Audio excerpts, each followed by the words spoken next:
નમસ્કાર દર્શક મિત્રો, આઈએચપીસી અફસરનું હાર્દિક સ્વાગત છે। હું છું પ્રતિક જહાની બપોરા। કિસાન સકૃત પહેલા નજર કરી સદા મુખ્ય સમાચાર પર। ભરૂચમાં દંપતી સાયબર ફ્રોડનો ભોગ બનતા ધરપકડની નોટિસ મોકલી 40 લાખ સાયબર ફ્રોડોએ પડાવ્યા। સમગ્ર મામલો પોલીસ મથકે પહોંચતા ફરિયાદ નોંધાઈ। ભરૂચ આશ્રય સોસાયટી નજીકના જગન્નાથ મંદિરે દેવસ્થાન પૂર્ણિમાની ઉજવણી કરાઈ। ભગવાનને સ્નાન કરાવાયું હોવાના અહેવાલ। નર્મદા નદી ઉપર લાકડા ન કાપવાનું કહેતા ઉશ્કેરેલાઓએ આશ્રમ સંચાલકોને માર મારી લૂંટ ચલાવી, ગુનો દાખલ। હાંસોટના રાઇટર અને જીઆરડી જવાનના દારૂની મહેફિલના વાયરલ વિડિયો મુદ્દે પોલીસ એક્શનમાં, 7 લોકો સામે ગુનો દાખલ કર્યો। भरूच की फेथ कैलवी स्कूल का नाम तो सबने सुना ही होगा, पर क्या आपको पता है कि ये स्कूल स्टूडेंट को लीड एजुकेशन देता है। फेथ कैलवी स्कूल भरूच 1999 से नए एजुकेशन बेंचमार्क सेट करते आए हैं, जहां पढ़ाई सिर्फ बुक्स तक लिमिटेड नहीं है, बल्कि स्टूडेंट को फ्यूचर रेडी बनाया जाता है। यहाँ प्ले ग्रुप से लेकर 12 साइंस तक मिलता है लीड एजुकेशन, जो स्कूल को ट्रांसफॉर्म करता है इनटू वर्ल्ड क्लास इंस्टीट्यूशन, जैसे international level education, smart classroom with audio visuals, multi model ways of teaching, books with digital visualization, activity based learning, advance science and computer labs, model library, expert और supportive teachers, interactive teaching with strong discipline. और academics के साथ साथ ये focus करते हैं holistic learning, discovery and discussion based learning, problem solving and की concept understanding पर। यहाँ एक्स्ट्रा करिकुलर एक्टिविटीज भी होती है और कैंपस है fully secured with CCTV surveillance. और एडमिशन के लिए पर्सनल गाइडेंस चाहिए तो यहाँ का डेडिकेटेड एडमिशन हेल्प डेस्क हर स्टेप पर मदद करेगा। तो अपने बच्चों का एडमिशन एक ऐसे स्कूल में कराइए जहाँ modern education, strong values, creative freedom और टोटल सेफ्टी हो। एडमिशन ओपन है। Visit today Faith Calvi school near Nandlav opposite SBI bank Bharuch और सेकंड ब्रांच है 108 Madhya park society Saran road Vagra. Bharuch જિલ્લાના હાંસોટ તાલુકાના પોલીસ મથકના PSI NR પરમારે ફરિયાદ નોંધાવી છે, જેમાંથી તેઓએ આક્ષેપ કર્યા છે કે હાંસોટ પોલીસ મથકના રાઇટર તથા જીઆરડી જવાન તથા અન્ય ઈસમો એક મકાનમાં બેસી દારૂની મહેફિલ જમાવતો વિડીયો વાયરલ થયો છે, જે વિડીયો ઇન્સ્ટા ઉપર અપલોડ કરાયો હતો અને તે વિડીયો મોહમ્મદ અનીસ મોહમ્મદ યુનુસ મેમણ નાઓએ મૂક્યો હોવાનું ફલિત થતાં તેમને બોલાવી પૂછપરછ કરતા 27 ફેબ્રુઆરી 2025ના રોજ હાંસોટના વતની નાસિર મિર્ઝા કે જેઓ અમેરિકા રહે છે, તેઓ હાંસોટ આવ્યા હોવાની ખુશીમાં દારૂની મહેફિલ સાથે ચિકનની પાર્ટી કરવામાં આવી હોય અને તે વખતે વિડીયો કર્યો હોય, જેથી પોલીસે હાંસોટ પોલીસ મથકના રાઇટર હિતેશભાઈ દેવજીભાઈ પરમાર, જીઆરડી જવાન ઠાકોરભાઈ ગોમાનભાઈ પટેલ, મુર્ઝદ મોહમ્મદ ઝફર, મોહમ્મદ સિદ્દીક ઉર્ફે બાબુ શેખ, મોહમ્મદ રફીક અબ્દુલ મસ્જિદ શેખ, નાસિરભાઈ તથા મોહમ્મદ અનીસ મોહમ્મદ યુનુસ મેમણ તથા રઈસભાઈ સામે પ્રોહિબિશનનો ગુનો દાખલ કરી વિડીયોમાં દેખાતા તમામ દારૂડિયાઓ સામે કાર્યવાહી કરી છે। અંકલેશ્વર નજીક નર્મદા નદીના કિનારે નર્મદા મૈયા બ્રિજ પાસે આવેલા આંબાગીરી આશ્રમમાં વિજય તિવારી અને તેનો મોટો ભાઈ અજય તિવારી સેવક તરીકે રહે છે। થોડા દિવસ પૂર્વે જ વિજય તિવારીએ અંદાળા ગામના કાલુ નામનો ઈસમ આશ્રમ નજીક લાકડા કાપવા આવ્યો હતો, જેને જે તે વખતે અટકાવ્યો હતો, જેની રીસ રાખી કાલુ, સોનુ, ગોલુ અને અન્ય એક ઈસમ રાત્રિના આવ્યા હતા અને લાકડા ન કાપવા દેવાની રીસ રાખી વિજય તિવારીને માર મારી ચપ્પુની અણીએ હાથમાં પહેરેલી સોનાની વીંટી કાઢી લીધી હતી અને આંબાગીરી આશ્રમના માતાજી દ્વારા સાચવવામાં આવેલા રોકડા રૂપિયા 30,000ની પણ લૂંટ ચલાવી હતી। આ સાથે તેમના ભાઈ અજય તિવારીને પણ માર મારી ફરાર થઈ ગયા હતા। ઘટના અંગે સારવાર લીધા બાદ બી ડિવિઝન પોલીસ મથકે વિજય તિવારી દ્વારા પોલીસ ફરિયાદ નોંધાવતા અંકલેશ્વર બી ડિવિઝન પોલીસે લૂંટ અંગેનો ગુનો દાખલ કરી આરોપીઓની ધરપકડના ચક્રો ગતિમાન કર્યા છે। मेरा नाम साहब विजय तिवारी है। मैं बोल रहा हूँ साहब, नर्मदा किनारे हमारी अम्बा माई रहती है, उनकी मैं सेवा पानी करता हूँ। आज 5 साल से मैं रह रहा हूँ यहाँ पर। ये रात को ये लोग आतंकवादी लोग ये रात को आए साहब, हमारा किबार बार इन लोगों ने फाड़ दिया, मेरे को बाहर निकाला। तो हम उन लोगों के पास चाकू था तो मेरे को साहब चाकू वाकू मार दिया। वो तो मैं दोनों लोग नीचे गिर पड़ा, तब वो चाकू लेके वो भागे हैं तो मैंने यहाँ से निकल गया साहब। ये ऐसा हो रहा है साहब यहाँ पर। दूसरा क्या ले गए आपका? हमारा साहब BTV में पहने था साहब, BTV हमारी उतार लिए। चाकू जब लगी तो हमने तो सामान सब दे दिया, हमने कि यहाँ तुम जाओ निकलो, लेकिन नहीं, वो जब पेट में हमको चाकू मारने लगे तब हमने वो यहाँ से पकड़ा, फिर उन्होंने घुमा दिया साहब।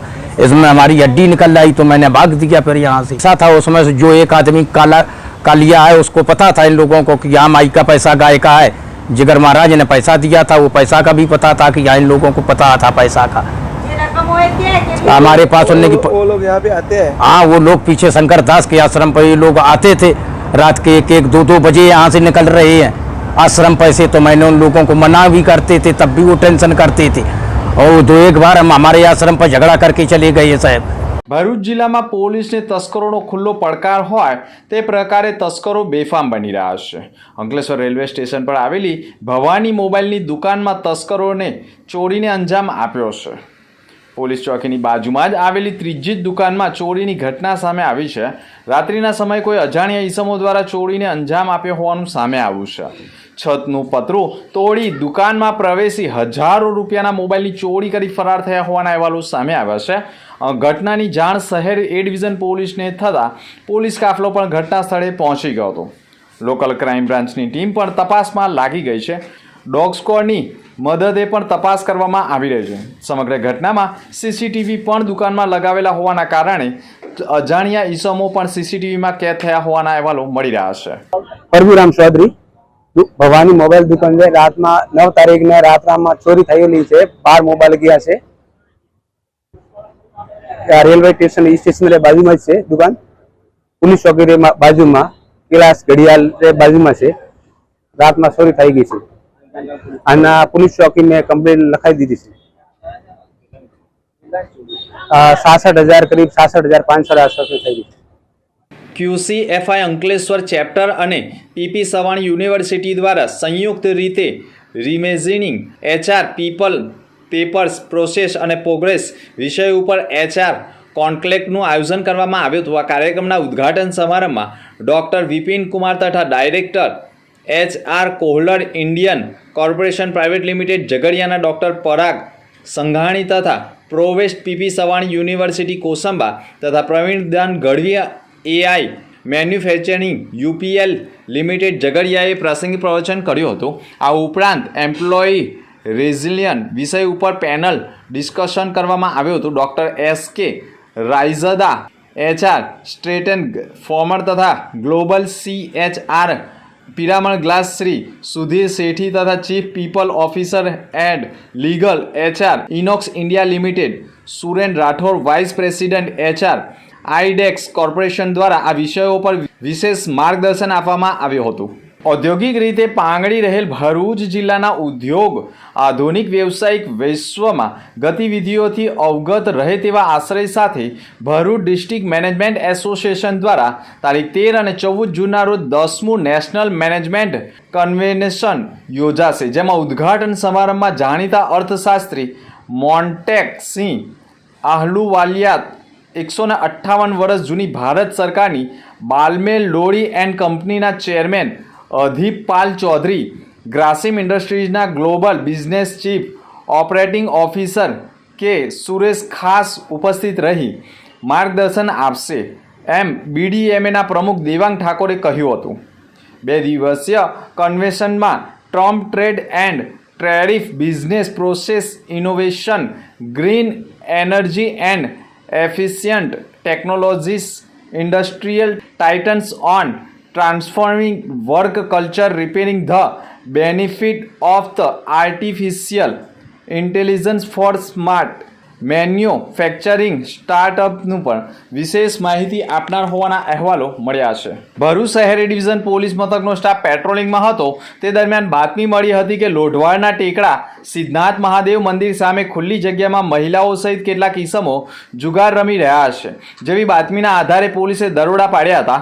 પોલીસે સ્થળ પરથી રોકડા 87,000 અને 5 મોબાઈલ ફોન મળી કુલ 1 લાખથી વધુનો મુદ્દામાલ કબજે કર્યો હતો. અને વેજલપુર પારસીવાર દશા માતાજીના મંદિર પાસે રહેતો રોહિત નાનુ મિસ્ત્રી, ઉમેશ મોહન જાદવ, શિવમ પ્રવીણ મકવાણા, નૈનાબેન ચંદુભાઈ વસાવા, આનંદ ભીમસિંહ વસાવા અને ગૌરીબેન પ્રવીણભાઈ મકવાણા, સલીમ હુસેન કુરેશી તેમજ ઇસ્માઇલ ઉર્ફે અન્ના અબ્દુલ રહેમાન શેખ ઝડપાઈ જતા પોલીસે કાર્યવાહી કરી છે. ઓડિશાના પુરી જગન્નાથ મંદિરના 22 જૂને યોજાનારા અનોખા તહેવાર દેવ સ્નાન પૂર્ણિમાની તડામાર તૈયારીઓ પૂરી થઈ ચૂકી છે. આ દિવસે મહાપ્રભુ ભગવાન જગન્નાથનો જન્મ થયો હતો. એટલા માટે જ મહાપ્રભુ તેમના ભાઈ બલભદ્ર અને બહેન સુભદ્રા મંદિરમાં ભક્તોની સામે સ્નાન કરે છે. આવું વર્ષમાં માત્ર એક જ વાર થાય છે. એવી પરંપરા છે કે સ્નાન કર્યા પછી ભગવાન જગન્નાથને તાવ આવે છે, તેથી તેઓ આગામી 15 દિવસ સુધી કોઈને દર્શન આપતા નથી. આ સમય દરમિયાન તેમના પ્રખર ભક્ત ભગવાન આલળનાથ દર્શન આપે છે અને રથયાત્રાના 2 દિવસ પહેલા જ ગર્ભગૃહ ભક્તો માટે ખુલી જાય છે. આ વખતે પણ ભગવાનના સ્નાન માટે સોનાના કૂવામાંથી પાણી લાવવામાં આવશે. ત્યારે જ ભરૂચની આશ્રય સોસાયટી પાસે આવેલા ભગવાન જગન્નાથ મંદિરે ઓડિશા પ્રથા નિમિત્તે ભગવાનની દેવ સ્નાન પૂર્ણિમાનું આયોજન કરવામાં આવ્યું હતું, જ્યાં ભગવાન જગન્નાથ ભાઈ બલરામ બહેન સુભદ્રાને સ્નાન કરાવાયું હતું અને દેવ સ્નાન પૂર્ણિમાની ઉજવણી કરવામાં આવી હતી. ભરૂચ શહેરમાં વડાપ્રધાન નરેન્દ્ર મોદી દ્વારા દેશને 11 વર્ષ મળતી આગવી નેતૃત્વ શૈલી અને વિકાસના વિઝનને ઉજાગર કરવા ભારતીય જનતા પાર્ટી દ્વારા વિશિષ્ટ કાર્યક્રમનું આયોજન કરવામાં આવ્યું હતું. શહેરના શક્તિનાથ મહાદેવ મંદિર સ્થિત સત્સંગ હોલ ખાતે વડાપ્રધાનની 11 વર્ષની સિદ્ધિઓ અને યાત્રાને દર્શાવતા પ્રદર્શનો રજૂ કરવામાં આવ્યા હતા. આ પ્રદર્શનમાં વડાપ્રધાનના કાર્યકાળ દરમિયાન શરૂ થયેલી અને સફળતાપૂર્વક અમલમાં આવેલા વિકાસ કામો, સ્કીમો તથા રાષ્ટ્રીય અને આંતરરાષ્ટ્રીય સ્તરે ભારતની સફળતાઓને દર્શાવવામાં આવ્યા છે. કાર્યક્રમમાં જિલ્લા ભાજપ પ્રમુખ પ્રકાશ મોદી, ભરૂચના સાંસદ મનસુખ વસાવા, મહામંત્રી નિરલ પટેલ, નગરપાલિકા પ્રમુખ વિભૂતિબા યાદવ, ઉપપ્રમુખ અક્ષય પટેલ, શહેર પ્રમુખ જતીન શાહ તથા યુવા મોરચા પ્રમુખ ઋષભ પટેલ તેમજ અનેક હોદ્દેદારો અને કાર્યકરો પણ જોડાયા હતા. ભરૂચના સાયબર પોલીસ મથકમાં જીએનએફસી ટાઉનશીપ નજીક આવેલા મુક્તાનંદ સોસાયટીમાં રહેતા અંબાલાલ ઉદેસી પરમારે ફરિયાદ નોંધાવી છે, જેમાં તેઓએ આક્ષેપ કર્યા છે કે તેઓ પોતે જીએનએફસીમાં સિનિયર ઓપરેટર તરીકે નોકરી કરી નિવૃત્ત થયા છે અને તેઓ તથા તેમની પત્ની સ્ટેટ બેંકમાં એકાઉન્ટો ધરાવે છે અને અજાણ્યા નંબર ઉપરથી એક અજાણી મહિલાએ ફોન કરેલો હતો. રિસીવ કરતા જ પ્રિયા અગ્રવાલ તરીકે હિન્દી ભાષામાં વાતચીત કરેલી. ત્યારબાદ રાહુલ રોય નામના ઈસમે પણ મુંબઈ પોલીસ તરીકે ફોન કરેલો. બંને જણાએ ફરિયાદીને કહ્યું હતું કે તમને અને તમારા સભ્યોને 20 વર્ષની સજા થઈ ગઈ છે અને વિડીયો કોલ કરનાર પોલીસના યુનિફોર્મમાં હોવાના કારણે ફરિયાદી પણ ગભરાઈ ગયેલા અને સાયબર ફ્રોડે ફરિયાદીને કહ્યું હતું કે નરેશ ગોયલ નામના વ્યક્તિ પાસેથી પ્રૂફ મળેલા છે તેમ કહી સુપ્રીમ કોર્ટ ઓફ ઇન્ડિયા તરફથી તમારા નામે એરેસ્ટ વોરંટ નીકળી ગયા છે તેમ કહી ધરપકડથી બચવું હોય તો તમારા એકાઉન્ટમાંથી મોટી રકમ છે તે આપવી પડશે તેમ કહી ફરિયાદી અંબાલાલ પરમાર ગભરાઈ ગયેલા અને તાત્કાલિક પોતાના બેંક એકાઉન્ટમાં રહેલી 45 લાખની એફડી તોડી 40 લાખ રૂપિયાની રકમ સાયબર ફ્રોડના એકાઉન્ટમાં ટ્રાન્સફર કરી દીધી હતી. અજાણ્યા પ્રિયા અગ્રવાલ અને રાહુલ રોય નામના વ્યક્તિએ નિવૃત્ત જીએનએફસીના સિનિયર ઓપરેટર સાથે છેતરપિંડી કરી હોવાનો અનુભવ થતાં તેઓ તાત્કાલિક ભરૂચ સાયબર પોલીસ મથકે પહોંચી તાત્કાલિક ફરિયાદ નોંધાવતા પોલીસે પણ ગુનો દાખલ કરી અજાણ્યા સાયબર ફ્રોડોને ઝડપી પાડવાની કવાયત કરી છે. ભરૂચ તાલુકાના તવરા ગામે નર્મદા નદીના પાવન કિનારે આવેલા મંગલ મઠ ખાતે આજે સંત કબીર જયંતીની ઉજવણી ભક્તિભાવપૂર્વક કરવામાં આવી હતી. આ પવિત્ર અવસરે મઠ પર મહાઆરતી, મહાપૂજા અને મહાપ્રસાદી સહિતના ધાર્મિક કાર્યક્રમોનું ભવ્ય આયોજન કરાયું હતું. વહેલી સવારે જ કબીર જયંતીની શરૂઆત થતાં તવરા મંગલ મઠ ખાતે ભક્તોનો ધસારો જોવા મળ્યો હતો. મોટી સંખ્યામાં ભાવિકોએ મઠ પર પહોંચીને સંત કબીરના જીવન ચરિત્રને યાદ કરી ભક્તિભાવથી આરતી પૂજન કરી દર્શનનો લાભ લીધો હતો. સમગ્ર કાર્યક્રમ શાંતિપૂર્ણ અને આત્મિક ભાવના સાથે યોજાયો હતો. આમોદ તાલુકાના ઇટોલા ગામે ઠેર ઠેર ભ્રષ્ટાચારની બૂમો ઉઠી છે. આમોદ તાલુકાના ઇટોલા ગામે ઠેર ઠેર ભ્રષ્ટાચારના પગલે જાગૃત નાગરિકો પણ હવે મેદાનમાં ઉતર્યા છે. કોની મિલીભગતે ઇટોલા ગામની અંદર ભ્રષ્ટાચાર થઈ રહ્યો છે તેવો આરોપ લાગ્યો છે. સરકાર દ્વારા લાખો કરોડો રૂપિયાની ગ્રાન્ટ આપવામાં આવે છે, તેનો દુરુપયોગ ઇટોલા ગામમાં થતો હોવાની પણ બૂમો ઉઠી છે. ઠેર ઠેર તકલાદી અને એસ્ટિમેટ વિરોધ કામ થતાં નગરજનોએ પણ વિજિલન્સ તપાસની માંગ ઉઠાવી છે. આમોદ તાલુકાના ઇટોલા ગામે ગટર લાઇન સહિત ગટરના ઢાંકણા સહિતની વિવિધ કામગીરીમાં ગોબાચારી અને ભ્રષ્ટાચાર થયો હોવાના આક્ષેપ સાથે લોકોમાં આક્રોશ જોવા મળ્યો છે. અંગે મુખ્ય સમાચાર પર ફરી એક નજર. ભરૂચમાં દંપતી સાયબર ફ્રોડનો ભોગ બનતા ધરપકડની નોટિસ મોકલી 40 લાખ સાયબર ફ્રોડોએ પડાવ્યા. સમગ્ર મામલો પોલીસ મથકે પહોંચતા ફરિયાદ નોંધાઈ. ભરૂચ આશ્રય સોસાયટી નજીકના જગન્નાથ મંદિરે દેવસ્થાન પૂર્ણિમાની ઉજવણી કરાઈ. ભગવાનને સ્નાન કરાવાયું હોવાના અહેવાલ. નર્મદા નદી ઉપર લાકડા ન કાપવાનું કહેતા ઉશ્કેરેલાઓએ આશ્રમ સંચાલકોને માર મારી લૂંટ ચલાવી, ગુનો દાખલ. હાંસોટના રાઇટર અને જીઆરડી જવાનના દારૂની મહેફિલના વાયરલ વિડીયો મુદ્દે પોલીસ એક્શનમાં, 7 લોકો સામે ગુનો દાખલ કર્યો. તો આ હતા આજના સમાચાર. આવતીકાલે ફરી મળીશું નવા સમાચાર સાથે. નમસ્કાર.